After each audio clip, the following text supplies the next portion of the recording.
दोस्तों आज की उर्दू डिक्शनरी में बात होगी लफ्ज़ मुशाबहत, मुशाहदा और मशाहीर पर। शुरुआत करते हैं लफ्ज़ मुशाबहत पर। मुशाबहत का मतलब है मुशाबा होने की हालत, मुताबिकत, मुमासिलत और निस्बत। यानी जब दो चीज़ें या दो लोग एक दूसरे से मिलते जुलते हों।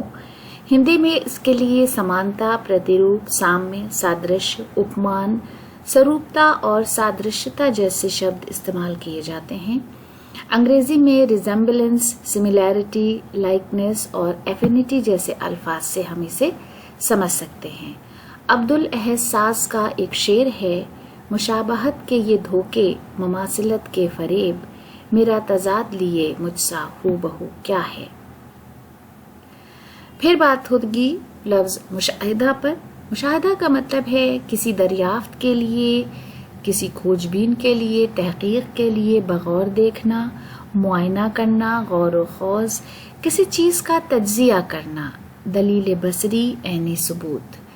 हिंदी में निरीक्षण, चिंतन एवं मनन, पर्यवेक्षण, टिप्पणी और आलोचना जैसे शब्द इस्तेमाल होते हैं। अंग्रेजी में इसके लिए ऑब्जर्वेशन, विटनेसिंग और सर्वे जैसे अल्फाज हम इस्तेमाल करते हैं। फिर लफ्ज़ है मशाहीर। मशाहीर आया है मशहूर से, इसका मतलब है बुजुर्ग और नामवर लोग, बड़े लोग, मशहूर अशखास, मारूफ अशखास। प्रतिष्ठित, ख्याति प्राप्त, प्रसिद्ध, यशस्वी, महान, सुप्रसिद्ध व्यक्ति। Famous person, celebrities, renowned persons. तो अंग्रेजी में सेलिब्रिटीज के ये सबसे ज़्यादा करीब होता है मतलब के एतबार से। तो दोस्तों आज के वीडियो के लिए ये हमारी पेशकश थी। वीडियो देखने के लिए बहुत बहुत शुक्रिया।